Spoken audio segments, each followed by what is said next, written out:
Et si on parle de produits locaux, on pense bien entendu aux porcs. Les éleveurs de porcs, eux, tirent la sonnette d'alarme. La filière souffre alors que d'autres pays européens progressent. Une situation inquiétante en Bretagne où s'effectue la moitié de la production française. Une réunion a eu lieu ce lundi à Rennes avec Guillaume Garot, le ministre en charge de l'agroalimentaire. Michel Bloch, bonjour. Bonjour. Vous êtes le président du groupement des producteurs de viande de Bretagne.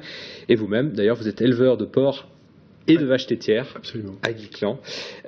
Première question, pourquoi vous n'avez pas souhaité aller à cette réunion?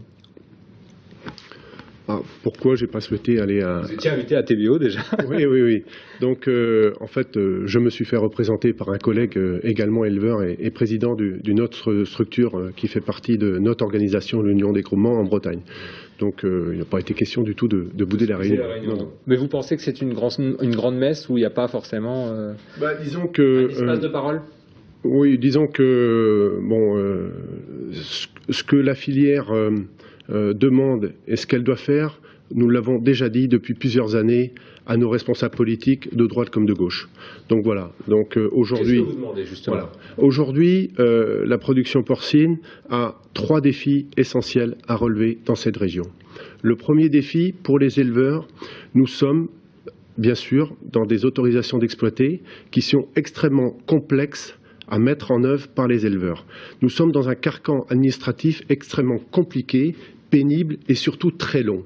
Donc, vous voulez une modification? Non, nous souhaitons surtout qu'il y ait une simplification administrative dans la mise en place des dossiers installations classées des éleveurs.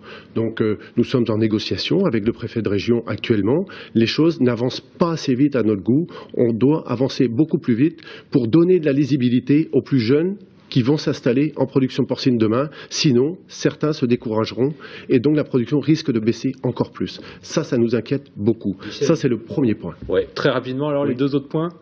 Alors, les deuxièmes points concernent plus la filière. Donc, au niveau de la filière, quand on regarde ce qui se passe dans les autres pays, on voit que... d'Allemagne. Oui, je reviens... Qu'est-ce que vous avez vu en Allemagne, justement? Eh bien, en Allemagne, j'y ai été il y a maintenant 3 semaines.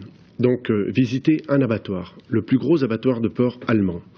Qu'est-ce qu'on constate là-bas? On constate dans l'abattoir qu'il y avait 23 nationalités travaillant dans cet outil. Tous originaires des pays de l'Est européen, Balkans, Ukrainiens, Biélorusses, et d'autres que... Et en quoi ça peut être une difficulté? Voilà. Alors, ce que font les Allemands aujourd'hui, c'est que, à notre sens, ils détournent la législation européenne, puisque dans ce pays, il n'y a pas de salaire minimum dans l'agroalimentaire. Le résultat de ça, c'est que dans nos outils d'abattage en France, les charges sociales, et pour rémunérer les salariés, se montent à 22 € de l'heure.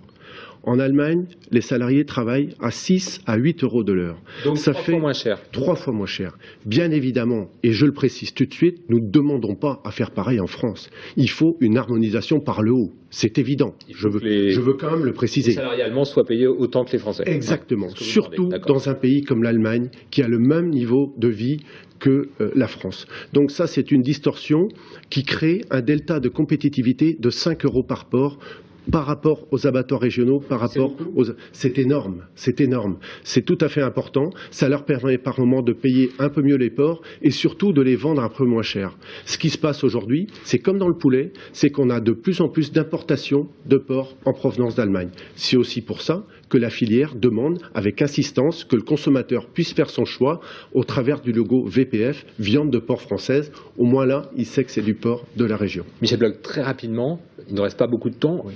Qu'est-ce qu'aujourd'hui vous pouvez espérer de l'État français, puisqu'on voit que c'est finalement un problème européen? C'est un problème européen. Est-ce que l'État français a la possibilité d'agir? Oui, c'est un problème européen, donc on sait que ce sera très long, c'est sûr. Nous avons porté plainte à Bruxelles contre la distorsion que je viens d'expliquer précédemment. Par contre, on veut que nos ministres du Travail et de l'Agriculture porte ce dossier-là de manière très forte au niveau européen, sur la table du Conseil des ministres au niveau de l'Europe. Ça, c'est le premier point.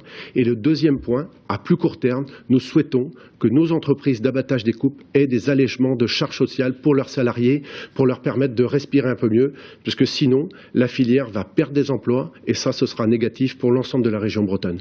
Et la filière, c'est plusieurs dizaines de milliers d'emplois en Bretagne. La filière bretonne, c'est 31 000 emplois en Bretagne. Voilà, donc ça c'est un point tout à fait important. Michel Bloch, merci beaucoup. On rappelle qu'il y aura une réunion d'ailleurs le 30 octobre, a priori au ministère de l'Agriculture.